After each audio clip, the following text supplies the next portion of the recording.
School के सभी शिक्षक और छात्र मई दिवस 1 मई के कार्यक्रम में मौजूद थे। सबने अपने मोबाइल फोन निकाल लिए और उनके कैमरों का रुख मेरी तरफ था, ताकि वे मुझ दूसरों का रिश्ता तोड़ने वाले पागल की तस्वीर खींच सकें। लेकिन उन्हें नहीं पता था कि असली वोहरा, तीसरा व्यक्ति, तो ठीक उनके पीछे था, जो सबके सामने खुलेआम रोमांस कर रहा था। उस पल मुझे समझ आया कि उसने मुझे आने से क्यों मना किया था। मुझे नहीं पता था कि धोखा देना भी इतना सरेआम हो सकता है। मेरी 9 साल की बेटी इन सब बातों को नहीं समझती थी। उसने सबके सामने सीधे मम्मी कहकर पुकार दिया। नतीजा ये हुआ कि आप कभी उस इंसान को नहीं जगा सकते जो सोने का नाटक कर रहा हो। पत्नी ने उल्टा मुझ पर ही वार करते हुए कहा कि श्रीमान जी, कृपया अपनी बेटी को संभालिए, मैं आपको नहीं जानती। बस इसी एक लाइन की वजह से आसपास के तमाशा देख रहे अभिभावकों ने बिना सोचे समझे गालियां देना शुरू कर दिया। यहाँ तक कि बेटी के साथ पढ़ने वाले सहपाठियों ने भी उसे बेशर्म कहना शुरू कर दिया। जब मुझसे और बर्दाश्त नहीं हुआ तो मैंने अपनी कंपनी की लीगल टीम, कानूनी विभाग को फोन कर दिया और सीधे अपनी पत्नी को बिना एक कौड़ी दिए घर से बेदखल करने का इंतजाम कर दिया। करीब 2.5 मिनट पहले मैं अपनी बेटी को लेकर स्कूल के मई दिवस के टूर प्रोग्राम में शामिल होने आया था। स्कूल में कदम रखते ही मैंने देखा कि मेरी पत्नी किसी दूसरे आदमी के साथ बैठी है और वे एक खुशहाल परिवार की तरह लग रहे हैं। मन में सवाल लिए मैं वहां पहुंचा और जैसे ही सवाल जवाब का दौर शुरू हुआ, मैंने तुरंत माइक छीन लिया और पूछा कि कृपया बताएंगे कि लियू जी का बेटा कब हुआ? क्या आपके पति को इस बारे में पता है? मेरी बात खत्म होते ही नीचे बैठे छात्र और अभिभावक फुसफुसाने लगे। वे मुझे अजीब और हिकारत भरी नजरों से देखने लगे कि ये कौन है जो इतनी बदतमीजी कर रहा है। मुझे लगता है कि इसे लियू जी के पति से जलन हो रही है और यह लियू जी का ध्यान खींचना चाहता है। लियू जी 100 अरब की कीमत वाली कंपनी की मालकिन है, इसलिए अगर कोई 1-2 दीवाने उनके पीछे पड़कर तीसरा व्यक्ति बनने की कोशिश करें तो इसमें कोई हैरानी की बात नहीं है। ये वाकई बेहद बेशर्म इंसान है। मंच पर बैठी लियू सिसी के चेहरे पर मुझे देखकर एक पल के लिए घबराहट आई, लेकिन उसने इसे बहुत अच्छे से छुपा लिया। दूसरी तरफ उसके पास बैठा झांग यिदा खुद पर काबू नहीं रख पाया। उसने गुस्से और दुख का नाटक करते हुए कहा कि सिसी, इसका क्या मतलब है? मैंने उसकी तरफ ध्यान न देते हुए सीधे लियू सिसी की ओर देखा और कहा कि लियू जी, आपने अभी तक मेरे सवाल का जवाब नहीं दिया।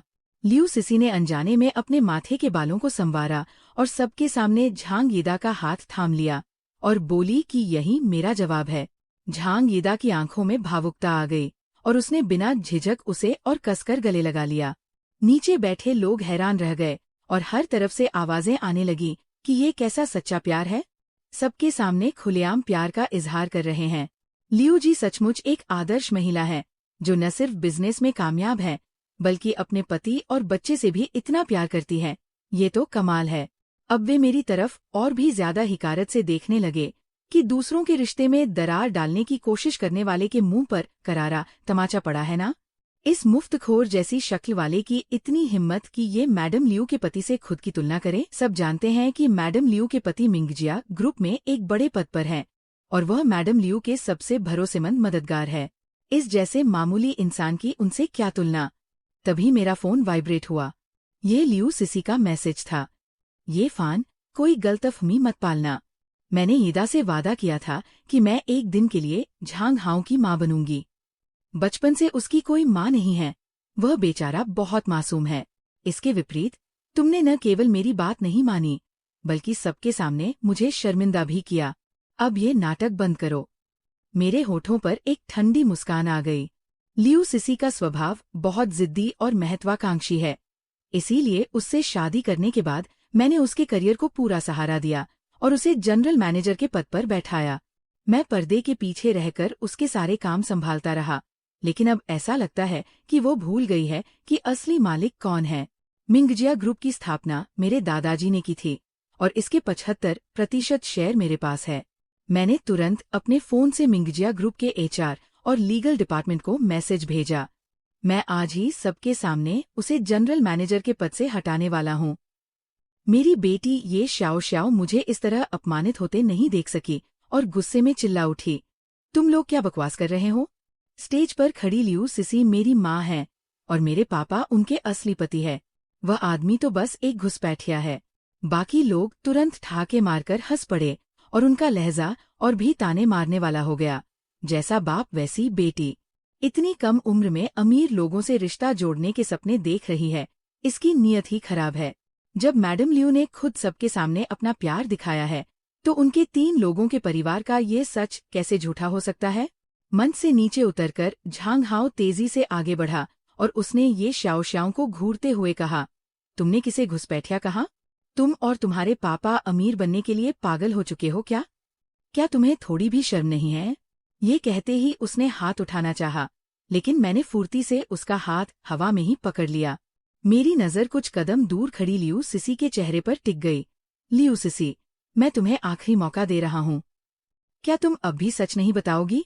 लियू सिसी ने भौहें सिकोड़कर मुझे देखा और कुछ देर बाद रूखेस वर में कहा, महाशय, मैं आपको नहीं जानती। मैं सभ्य हूँ, लेकिन इसका ये मतलब नहीं कि मैं अपने पति और बेटे के खिलाफ बार बार उड़ाई जा रही झूठी अफवाहों को बर्दाश्त करूंगी। हमारे ग्रुप की लीगल टीम भी चुप नहीं बैठने वाली। ये श्याओ श्याओ गुस्से से लाल हो गई और हैरान होकर बोली, माँ, आप ये क्या कह रही हैं? क्या आप मुझे और पापा को भी नहीं पहचानती? आसपास के लोग जोर जोर से हंसने लगे। ए लड़की, क्या तुम्हें नाटक करने की लत लग गई है? इससे पहले कि मैडम लियू तुम्हें पूरी तरह बर्बाद कर दें, अपने बाप को लेकर चुपचाप यहाँ से चली जाओ। मिंगजिया ग्रुप की ताकत ऐसी नहीं है जिससे तुम जैसे आम लोग टक्कर ले सकें। यहाँ तक कि ये शाओ शाओ के सहपाठियों ने भी नफरत से उसे दुत्कारना शुरू कर दिया। ये शाओ शाओ, तुम कितनी घिनौनी हो। रोजाना तो इतनी सभ्य और सुशील बनती हो, पर नहीं पता था कि अंदर से इतनी गंदी हो। ये शाओ शाओ ने तुरंत लियू सिसी की आस्तीन पकड़ ली और गिड़गिड़ाते हुए कहा, माँ, तुम्हें क्या हुआ है? तुम ऐसा क्यों कह रही हो कि तुम मुझे नहीं जानती? मेरे और पापा के लिए कुछ तो बोलो। क्या तुम्हें सुनाई नहीं दे रहा? वे पापा को कितनी बुरी बुरी बातें कह रहे थे, लेकिन लियू सिसी ने बिना किसी दया के अपनी बेटी का हाथ झटक दिया। बेटी धक्का खाकर 2 कदम पीछे लड़खड़ा गई। उसके चेहरे पर गहरी चोट पहुंचने के भाव थे। इसी बीच झांग यिदा ने लियू सिसी के हाथ में अपना हाथ डाला और बिना किसी झिझक के मेरी तरफ उकसाने वाली नजर से देखा। मैं तुरंत समझ गया कि झांग यिदा को सब कुछ पता है। मैंने फौरन हाथ बढ़ाकर अपनी बेटी को खींच लिया। शाओ शाओ, जब ये तुम्हें अपनी बेटी नहीं मानती, तो आज के बाद तुम्हें भी इसे माँ मानने की जरूरत नहीं है। मेरी बात खत्म होते ही लियू सिसी की भौहें बहुत मामूली सी सिकुड़ गई। कुछ ही देर में मेरा फोन फिर से थरथराया। ये फान, मैंने तुम्हें सब समझा दिया था कि मैं सिर्फ एक दिन के लिए शियाओ डोंग की माँ बनी हूँ। तुम्हें थोड़ी भी सहानुभूति क्यों नहीं है? अगर मैं तुम्हारी पहचान स्वीकार कर लेती, तो यिदा और शियाओ डोंग आगे लोगों का सामना कैसे करते? शियाओ डोंग आगे स्कूल कैसे जाता? अगर तुमने इस बात का बतंगड़ न बनाया होता, तो आज ये सब नौबत ही नहीं आती। गाली खाना तुम्हारा ही कसूर है।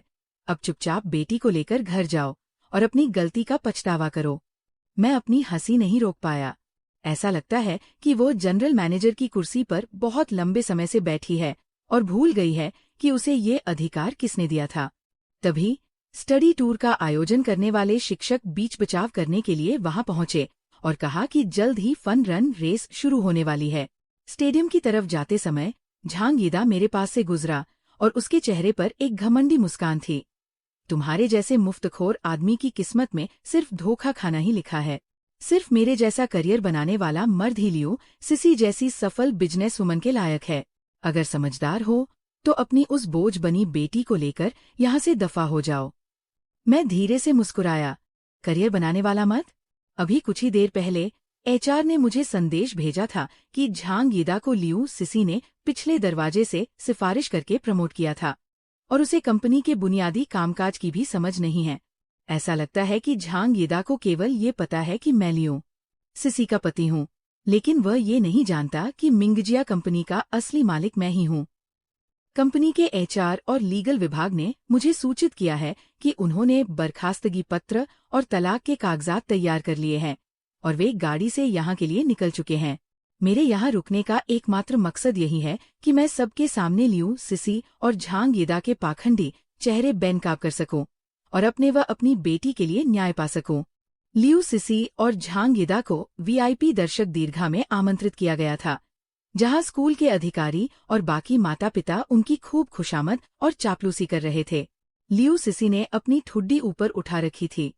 उसका पूरा अंदाज अहंकार से भरा हुआ था और उसकी आंखों में साफ तौर पर घमंड झलक रहा था। दूसरी तरफ ये श्याओ श्याओ पहले से ही दौड़ने वाले ट्रैक पर खड़ी थी।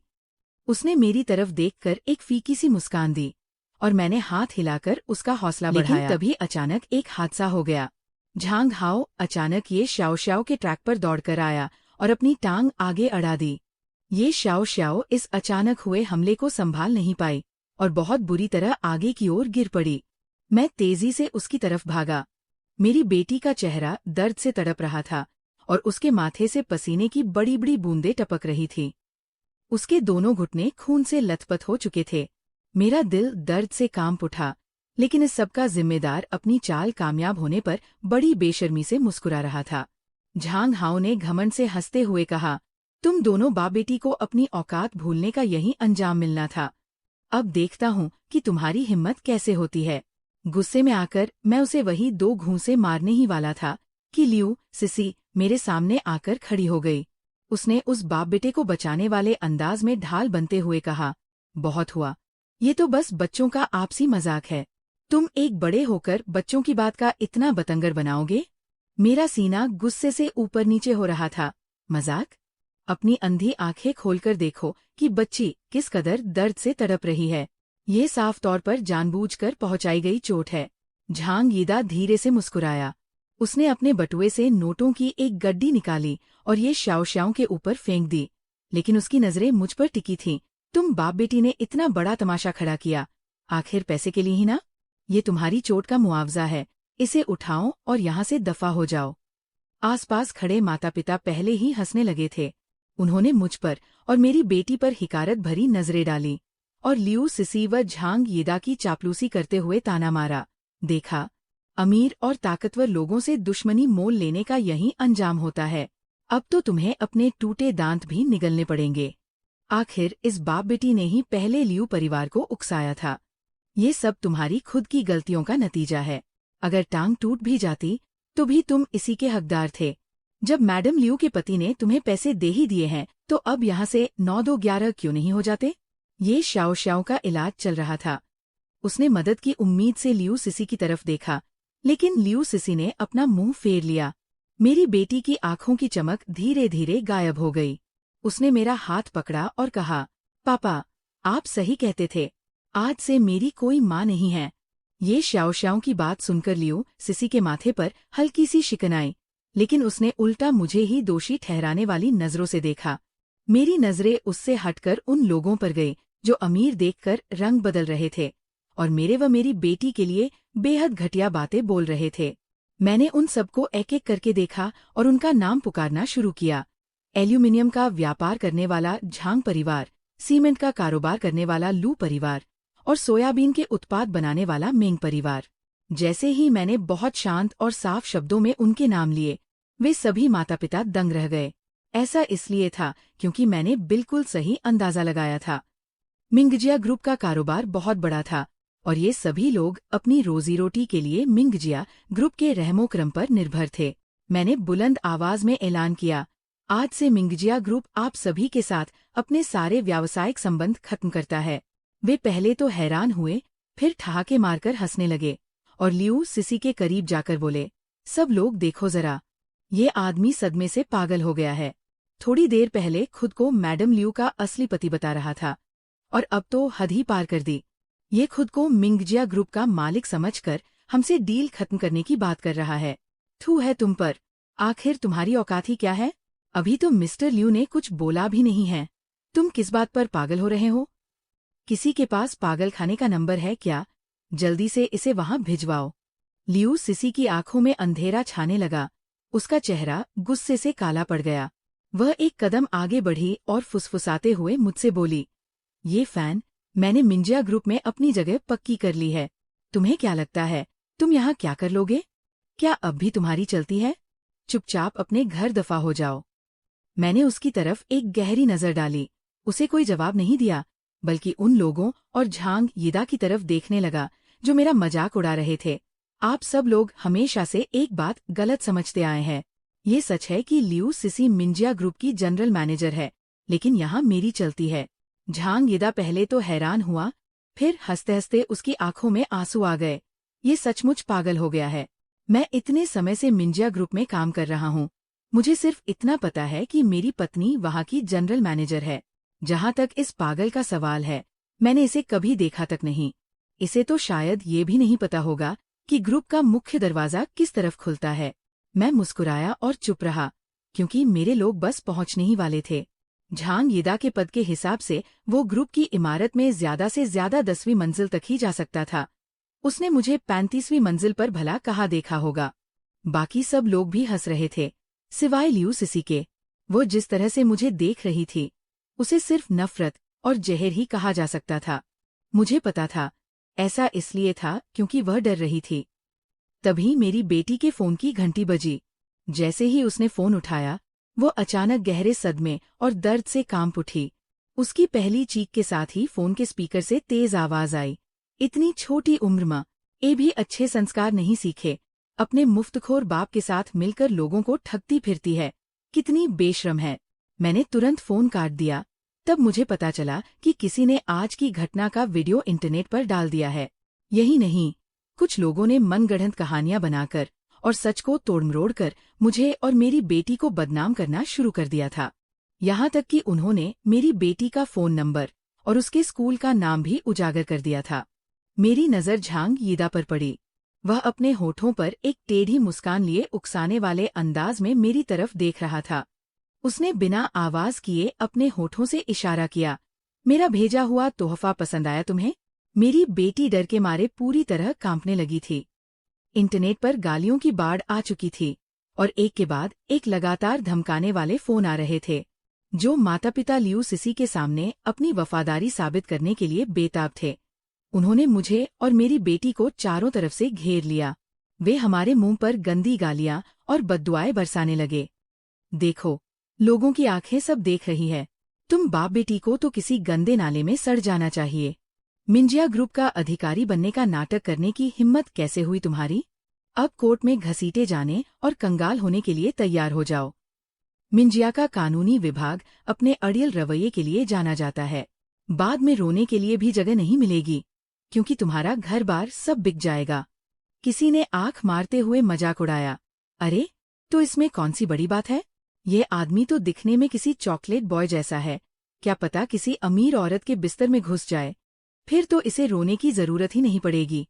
ठीक उसी समय 2 चमचमाती शानदार काले रंग की गाड़ियां तेजी से वहां आकर रुकीं।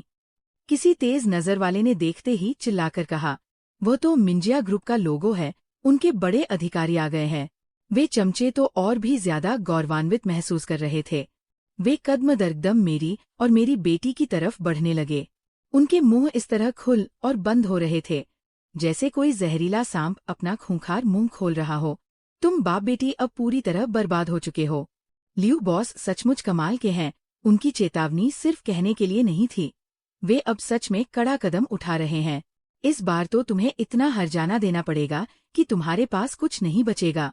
कुछ लोगों ने अपने फोन हवा में उठाए, और जब उन्होंने मेरी और मेरी बेटी की तरफ देखा तो उनकी आंखों में किसी शिकारी जैसी चमक थी।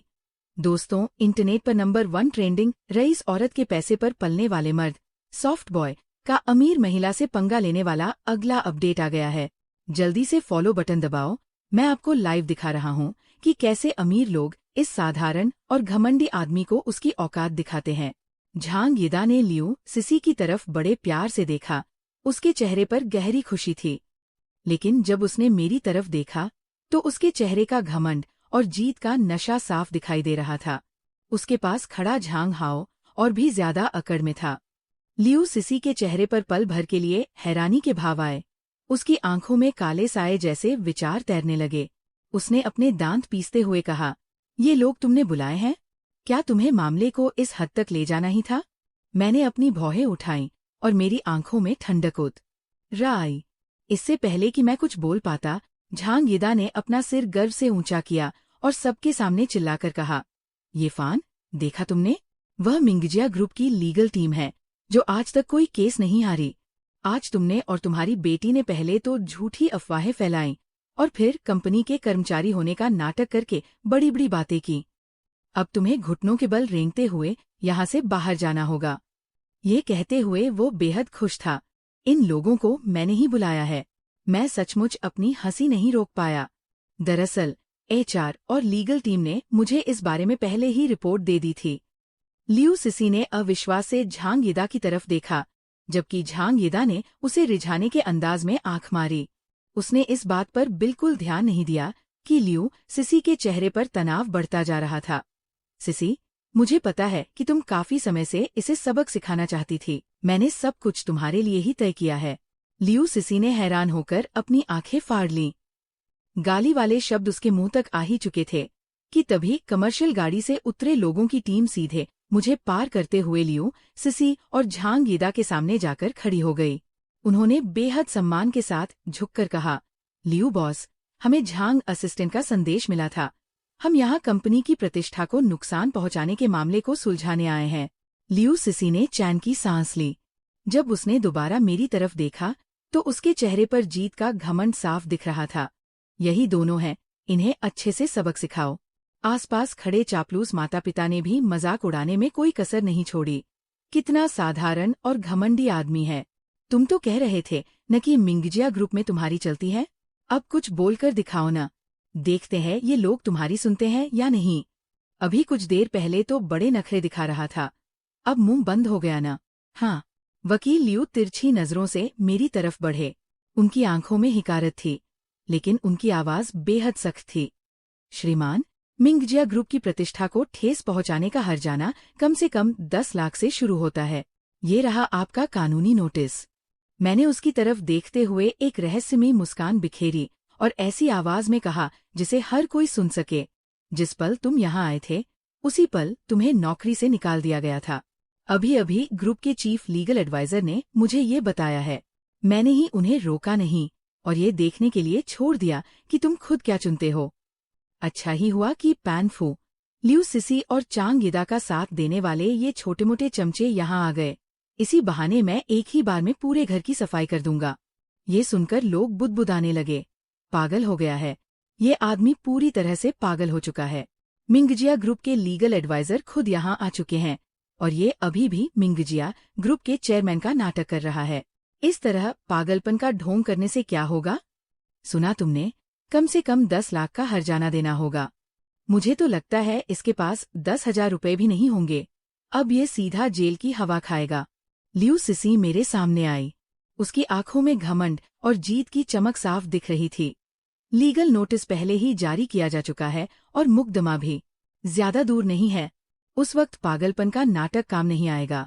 मैं किसी को परेशान नहीं करना चाहती, लेकिन ग्रुप और मेरे पति की साख पर भी कोई आंच नहीं आनी चाहिए।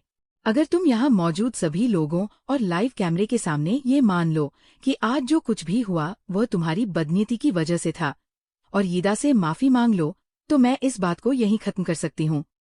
इसके तुरंत बाद उसने ऐसी आवाज में कहा जो सिर्फ मुझे और उसे सुनाई दे सके, ये फान, ये आखिरी मौका है जो मैं तुम्हें दे रही हूँ। अपनी भलाई समझो। क्या तुम्हें दिखता नहीं कि ग्रुप का अब कोई भी इंसान तुम्हारी बात सुनने को तैयार नहीं है? मैंने बिना किसी झिझक के पलटकर जवाब दिया, लियू सिसी, तुम सचमुच बेहद बेशर्म हो। सच क्या है, ये तुम्हारे दिल को अच्छी तरह पता है। उसके चमचे गुस्से में चिल्लाने लगे, लियू मैम बहुत दरियादिल है, लेकिन ये पागल कुत्ता इस लायक नहीं है। इसे कोर्ट में घसीटकर कंगाल कर देना चाहिए। इस पागल कुत्ते को बिना वजह भौंकने और काटने की सजा मिलनी चाहिए। हाँ, इसे मुकदमे में पूरी तरह बर्बाद कर दो। तभी लगभग दर्जन भर आलीशान लिमोजिन गाड़ियां एक के बाद एक स्कूल के गेट पर आकर रुकीं, जिससे आधी सड़क ही घिर गई। हे भगवान, ये क्या माजरा है? मैं कोई सपना तो नहीं देख रहा? अपनी जिंदगी में पहली बार ऐसा नजारा देख रहा हूँ। गाड़ियों के दरवाजे एक साथ खुले और उनमें से महंगे कस्टमाइज्ड सूट पहने बेहद प्रभावशाली लोग बाहर आने लगे। जो चमचे अभी कुछ देर पहले मुझे घेर कर खड़े थे, उनकी आंखें फटी की फटी रह गईं और उनके चेहरों पर गहरा सन्नाटा छा गया। अरे, ये तो मिंगजिया के चीफ ऑपरेटिंग ऑफिसर हैं। अभी 2 दिन पहले ही इन्हें बिजनेस न्यूज चैनल पर देखा था। और ये मिंगजिया के चीफ लीगल एडवाइजर हैं। सुना है हार्वर्ड के पढ़े हुए हैं और अपनी पहली ही इंटरनेशनल केस की जीत से पूरी दुनिया में मशहूर हो गए थे। और उस शख्स को तो मैंने इंटरनेशनल फोरम में देखा है। वो टैलेंट मैनेजमेंट के बहुत बड़े एक्सपर्ट है। हे भगवान, आज कौन सा दिन है जो मुझे एक साथ इतने बड़े बड़े दिग्गजों को देखने का मौका मिल रहा है। पक्का इन्हें लियू मैम ने ही बुलाया होगा ताकि चांग सर का रुतबा और बढ़ाया जा सके। चांग यिदा पहले से ही हैरान परेशान खड़ा था, लेकिन जैसे ही उसने ये बात सुनी वह इतना भावुक हो गया कि उसके होंठ कांपने लगे। सिसी, तुमने मेरे लिए इतना बड़ा त्याग किया, मैं वाकई बहुत प्रभावित हूँ। मैं अपनी मुस्कान को रोक नहीं पाया और मेरे चेहरे पर एक तीखा व्यंग्य आ गया। लियू सिसी की हैसियत इन लोगों के जूते उठाने लायक भी नहीं है। वह भला इन लोगों को यहाँ कैसे बुला सकती है। लियू सिसी ने मुझे घूर कर देखा। उसके हाथ अनजाने में ही कसकर खिंच गए, लेकिन चांग यिदा ने इस पर बिल्कुल ध्यान नहीं दिया। उसने उत्साह में लियू सिसी को खींचा और जल्दी से अपना कॉलर ठीक करते हुए कहा, लियू सिसी, जल्दी से मेरा परिचय इनसे करवाओ। लियू सिसी को चांग यिदा खींचकर इन बेहद रसूखदार लोगों के सामने ले आया। चांग यिदा ने अपने चेहरे पर सबसे सभ्य मुस्कान लाने की कोशिश की और कहा, आप सभी महानुभाव आज यहाँ कैसे पधारे? लेकिन उन लोगों ने उनकी तरफ देखा तक नहीं। लियू सिसी और चांग यिदा की गर्मजोशी पल भर में शर्मिंदगी में बदल गई। इसी बीच मुख्य कानूनी सलाहकार सीधे मेरे पास आए और बोले, चेयरमैन, आपकी मांगी हुई सारी चीजें यहाँ हैं। उनके इतना कहते ही आसपास का शोरगुल एकदम शांत हो गया। चेयरमैन शब्द जैसे आसमान से गिरा कोई वज्रपात हो। वहां खड़े माता पिता और शिक्षक हैरान रह गए। चेयरमैन? कौन चेयरमैन? क्या मैंने सही सुना? टीवी पर दिखने वाले ये बड़े बड़े हस्ती इस पागल कुत्ते को चेयरमैन कह रहे हैं? उनके चेहरे के हाव भाव बयां करना मुश्किल था। ये कैसे हो सकता है? जरूर कोई गलतफहमी हुई है। चांग यिदा अपनी आंखों के सामने उन बड़े लोगों को मेरे आगे सिर झुकाए खड़े देख सन्न रह गया। उसका चेहरा पीला पड़ चुका था। लियू सिसी की नजरें मुझ पर टिकी थी और उसके माथे की नसें फड़क रही थी। वहीं कुछ ही देर पहले मेरे सामने धौंस जमाने वाले वकील लियू की उंगलियां फाइलों को पकड़ते हुए कांपने लगी थी। उसकी आवाज लड़खड़ा रही थी, बॉस, आप यहाँ कैसे? मेरे पास खड़े मुख्य कानूनी सलाहकार ने उसे तिरछी नजर से देखा और कहा, मुझे बॉस मत कहो, क्योंकि आज से तुम मिंगजिया ग्रुप के कानूनी विभाग का हिस्सा नहीं हो। वकील लियू रोने रोने को हो गया। क्या मुझसे कोई गलती हुई है? मुख्य सलाहकार ने कहा, तुमने सीधे अपने असली मालिक को ही लीगल नोटिस भेज दिया और अब पूछ रहे हो कि क्या गलती हुई है? वकील लियू ने जब मेरी तरफ देखा तो उसके चेहरे पर गहरी दहशत थी। उसी पल बाकी लोग भी जैसे गहरी नींद से जागे हों। वह सचमुच मिंगजिया ग्रुप का चेयरमैन था। हे भगवान, ये कैसे संभव है? मैंने अभी अभी मिले दस्तावेजों को देखा, फिर चारों तरफ नजर दौड़ाई और सिर हिलाया। मेरे सहायक ने तुरंत मोर्चा संभाला और उसके साथ आए नामचीन मीडिया घरानों ने फौरन कैमरे और अपना तामझाम सेट कर लिया।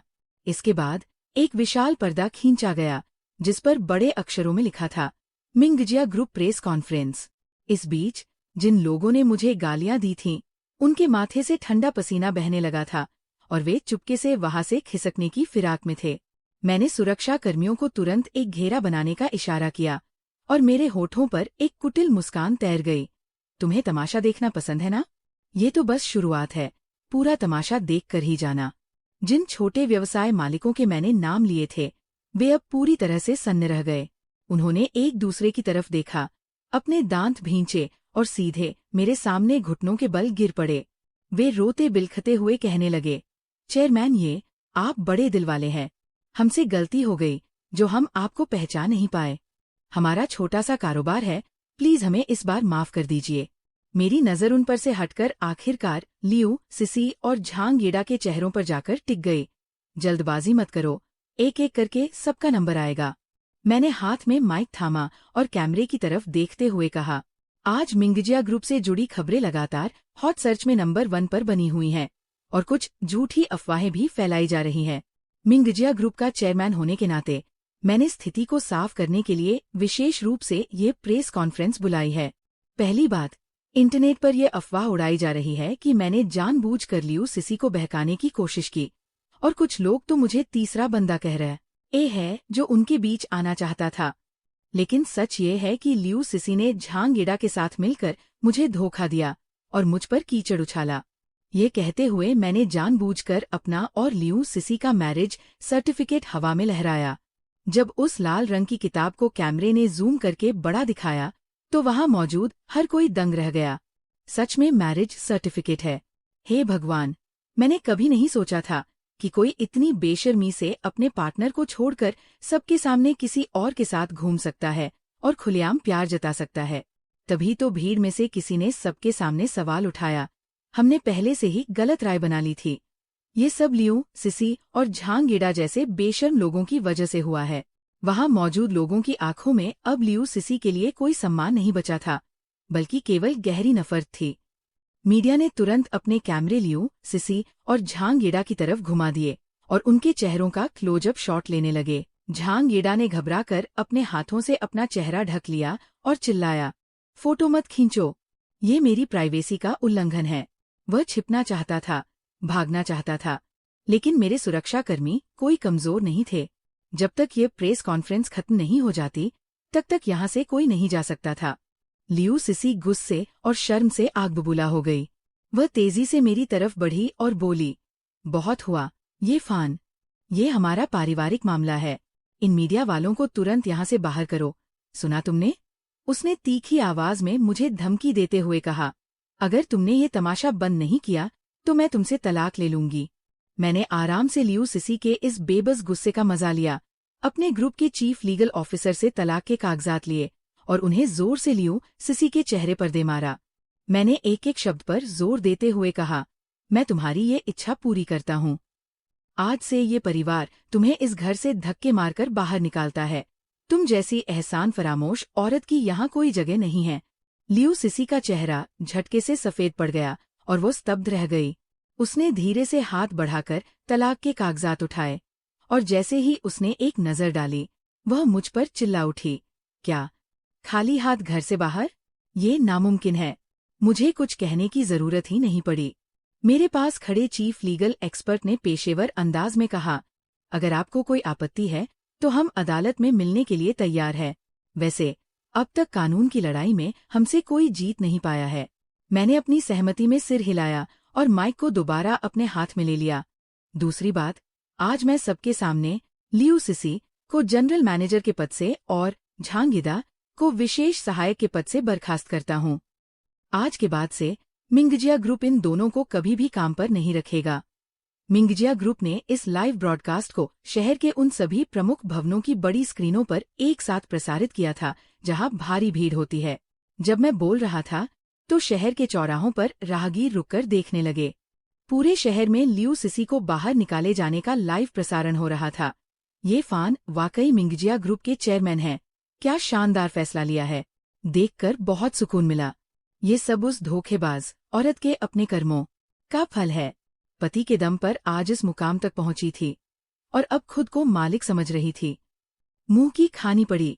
हाँ, अगले ही पल लियू सिसी का बौखलाया हुआ चेहरा बड़ी स्क्रीन पर दिखाई दिया। मैंने कंपनी के लिए इतना सब कुछ किया, मैं ये फैसला नहीं मानती। सिर्फ आपके एक कहने पर मुझे कैसे निकाला जा सकता है? मैं जनरल मैनेजर हूँ। मेरी आंखों में बर्फ जैसी ठंडक थी और मेरी आवाज में एक ऐसा फैसला था जिसे बदला नहीं जा सकता था। मैंने पहले ही कहा था, मिंगजिया ग्रुप में सिर्फ मेरी चलती है। मैंने तुम्हें जाने को कहा तो तुम्हें जाना ही होगा। मेरे ठीक पीछे खड़े मानव संसाधन विशेषज्ञ ने सही समय पर बात जोड़ते हुए कहा। लियू सिसी ने मिंगजिया ग्रुप की जनरल मैनेजर रहते हुए अपने करीबियों को फायदा पहुंचाया और कंपनी के पैसों का गबन किया। इसके पुख्ता सबूत हमारे पास हैं। हमारी कंपनी न केवल उन्हें नौकरी से निकाल रही है, बल्कि आगे चलकर इस मामले में कानूनी कार्रवाई भी करेगी। रही बात झांगीड़ा की, तो वो पूरी तरह से कामचोर और नाकारा है।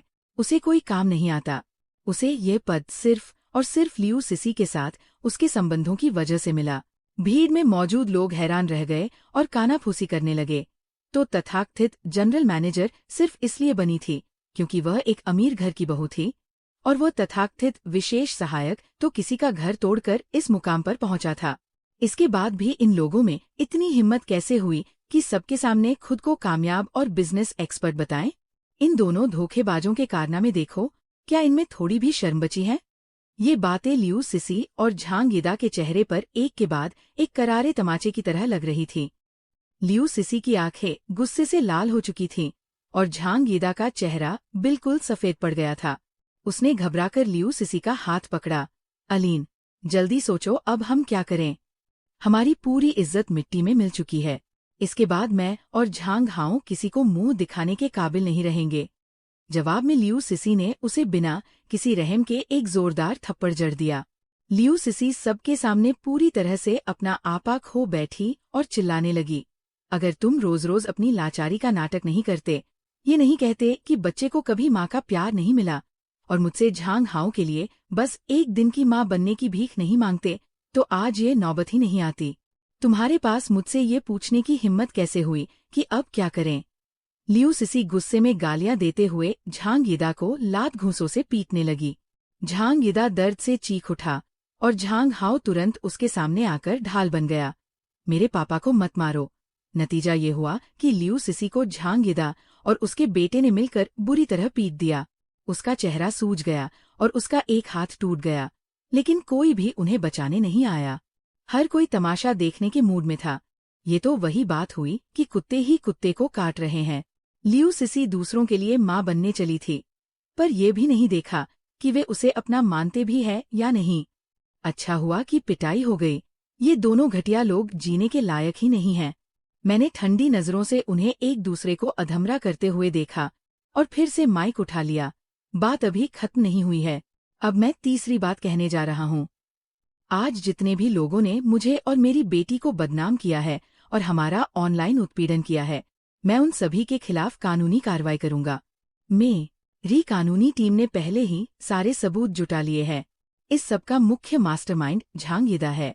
चाहे वो तोड़मरोड़ कर अपलोड किया गया वीडियो हो या नफरत फैलाने वाले कमेंट्स, हर चीज के पीछे उसी का हाथ है। कानूनी टीम ने एक एक करके सारे सबूत स्क्रीन पर चला दिए। पुख्ता सबूत है। ये आदमी कितना घटिया और बेरहम है। एक के बाद एक साजिश, वो तो जान ही ले लेता। लेकिन अफसोस, इस बार पाला गलत इंसान से पड़ गया। अब तो ये पूरी तरह बर्बाद है। हर कोई जानता है कि मिंग कॉर्पोरेशन की लीगल टीम कितनी ताकतवर है, खासकर तब जब सबूत इतने पुख्ता हों। अब तो इसका कंगाल होना तय है। हे भगवान, कितना सुकून मिला। बुरे का बुरा नतीजा असल जिंदगी में देखने को मिल गया। अच्छा हुआ इसके साथ। झांग यीदा को अब जाकर सच में डर का एहसास हुआ। उसका शरीर थर-थर कांपने लगा। उसे समझ आ गया था कि अब उसे भारी भरकम मुआवजे के रूप में अपनी पूरी संपत्ति गंवानी पड़ेगी। वह लगभग रेंगते और लड़खड़ाते हुए मेरे पास आया और गिड़गिड़ाते हुए बोला, मुझसे गलती हो गई, मुझसे बहुत बड़ी भूल हो गई। ये फान, मुझे माफ कर दो। मैं तुमसे माफी मांगता हूँ। मैं अपने गुनाहों का प्रायश्चित करने को तैयार हूँ। मैंने ऊपर से नीचे तक उसे हिकारत से देखा और अपनी पूरी ताकत से उसे लात मारकर दूर धकेल दिया। दफा हो जाओ यहाँ से, मेरे खून को गंदा मत करो। जब मैंने दोबारा आंखें उठाईं तो मेरी नजरें पत्थर की तरह सख्त होकर उन चापलूसों पर टिकीं जिन्होंने मुझे और मेरी बेटी को बेरमी से कोसा था, हमारा अपमान किया था। अब तुम्हारी बारी है। आज जिसने भी मुझे और मेरी बेटी को बदनाम किया है, उनमें से एक एक को देखूंगा। कोई नहीं बचेगा। मेरी बात खत्म होते ही वे चापलूस घबराकर मेरे पैरों में गिर पड़े। उनके चेहरों पर खौफ साफ दिख रहा था। आप बड़े दिल वाले हैं, प्लीज हमें बख्श दीजिए, हमें जीने का एक मौका दीजिए। मैंने ठंडी हंसी हंसते हुए कहा, क्या तुम लोग इतनी जल्दी भूल गए कि अभी कुछ देर पहले तुम कितने ऊंचे आसमान पर थे? कैसे तुम मुझे और मेरी बेटी को सजा सुना रहे थे? हमसे बहुत बड़ी भूल हो गई जो हम आपको पहचान नहीं पाए। आप चाहे हमें मारे या कोसें, हमें कोई शिकायत नहीं होगी, लेकिन हाथ जोड़कर विनती है कि हम पर दया करें और हमें बर्बाद होने से बचा लें। यह कहकर वे जमीन पर जोर जोर से अपने सिर पटकने लगे, लेकिन मेरी नजरों में ये सिर्फ इसलिए था क्योंकि मेरे पास उनसे ज्यादा ताकत और रुतबा था। ये सिर्फ उनके फायदे और स्वार्थ का आत्मसमर्पण था। मैंने अपने असिस्टेंट को इशारा किया। उसने तुरंत मेरे निर्देशानुसार स्कूल की सीसीटीवी फुटेज चला दी। ये वीडियो देखते ही देखते पूरे इंटरनेट पर वायरल हो गया। वीडियो में उनके चेहरे राक्षसों जैसे लग रहे थे। वे ये श्याओ के रोने और सफाई देने पर पूरी तरह बहरे और अंधे बने हुए थे। वे सिर्फ लियू सिसी और झांग यिदा की चापलूसी में लगे थे। उनके मुंह से दुनिया की सबसे गंदी गालियां और बेहद घटिया लांछन निकल रहे थे। उन्होंने शब्दों को हथियार बनाकर मुझ पर और मेरी बेटी पर बेरहमी से हमला किया था। मेरी नज़र में वे कभी भी माफ के हकदार नहीं थे। मैंने कॉन्ट्रैक्ट रद्द करने के दस्तावेजों का एक भारी पुलिंदा उठाया और बिना किसी हमदर्दी के उनके ऊपर फेंक दिया। मेरी आवाज़ बर्फ की तरह ठंडी और साफ थी। याद है मैंने क्या कहा था? आज के बाद मिंग ग्रुप कभी भी तुम्हारे साथ काम नहीं करेगा।